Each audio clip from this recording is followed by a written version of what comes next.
স্বামী যদি আমার রাইখা যদি বাইরে চোখ দেয়, তাহলে আমি স্বামীরে বোঝানোর চেষ্টা করব যে দেখো আমি তো আছি, ঠিক আছে, তোমার অন্যদিকে তাকানো কি দরকার, মানে বুঝিয়ে থাকার চেষ্টা করব।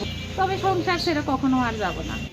বাবার অটোর টাকায় সংসার চালাতেই ধরো যে হিমশিম খায়, কেননা নিজের তো অটো না, ও তো ভাড়া চালায় ভাই। তো সেই খাতিরে আমাকে এত টাকা পয়সা দিয়ে কিভাবে বিয়ে দিতে পারবে? এখন একটা বিয়ে দিতে গেলেও মিনিমাম 2 লাখ 1.5 লাখ টাকা। প্রিয় দর্শক, আসসালামু আলাইকুম। দর্শক, আপনাদের প্রীতীয় শুভেচ্ছা জানিয়ে শুরু করছি আমাদের আজকের প্রতিবেদন। তো দর্শক, দেখতেই পাচ্ছেন আমাদের সামনে এক আপু দাঁড়িয়ে আছে। আমরা তার গল্পটা শুনবো, জানবো আপু কেন আমাদের ইউটিউবের মাঝে আসলেন, তিনি কি বলতে চান। আপু আসসালামু আলাইকুম। ওয়ালাইকুম সালাম। কেমন আছেন? আছি আলহামদুলিল্লাহ ভালো। আপু আপনার নাম কি?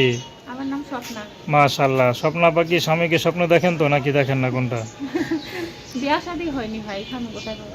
আচ্ছা, তাহলে স্বপ্ন দেখেন না যে আমার স্বামীটা এরকম হবে, রাজপুতের মতো হবে, সিংহাসনে আইসা আমার নিয়ে যাবে, এরকম?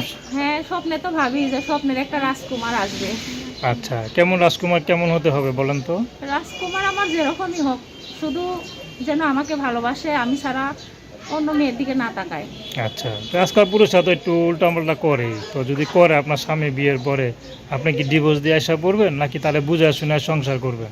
না, আমি থাকার চেষ্টা করব, তারপরেও যদি না থাকতে পারি তাহলে এটা ভাগ্যের বিষয়। কিন্তু আশা করি আমার লেখান বউ পাইলে আমার স্বামী আমারে খুব ভালোবাসবে, খুব কেয়ার করবে। কখনো ছেড়ে চলে যাবে না না, নাকি? কখনো না, আমি অনেক ভালোবাসবো তাকে। আচ্ছা, যে আপনাকে টেক কেয়ার করবে সে যদি আপনার থেকে বয়সে বড় হয়, আপনাকে তাকে বিয়ে শাদী করবেন?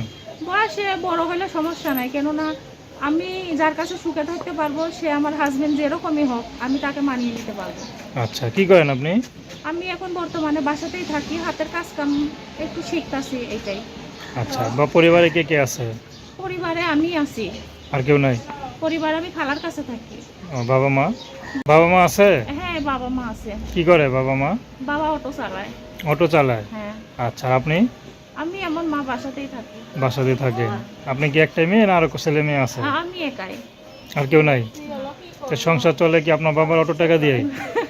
হ্যাঁ, সংসার চলে কি বাবার অটো টাকা দিয়ে? হ্যাঁ, আমার বাবার টাকা দিয়ে আমাদের সংসার চলে। ঠিক মতো চলে?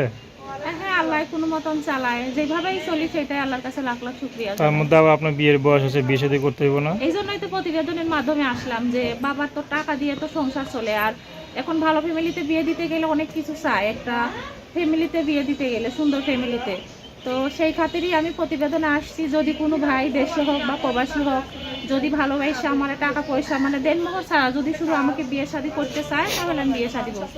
তারপরে যদি বউ বাচ্চা থাকে? বউ বাচ্চা থাকলে সমস্যা নাই, সে যদি তার ফ্যামিলি চালানোর পাশাপাশি আমারও একটু রাখতে পারে সুন্দরভাবে, তাহলে আমি থাকতে পারবো। নাম কি বললেন? স্বপ্না। তো দর্শক, আপনারা স্বপ্নাপুর কথা শুনলেন, তার নাম্বারটা স্ক্রিনে দেওয়া আছে। তো প্রেম ভালোবাসা সাহায্য সহযোগিতা বিয়ে শাদী করে একান্ত আপনাদের ব্যক্তিগত ব্যাপার। আসুন আমরা 5 ওয়াক্ত নামাজ পড়ি, সর্বদা দেশের সেবা।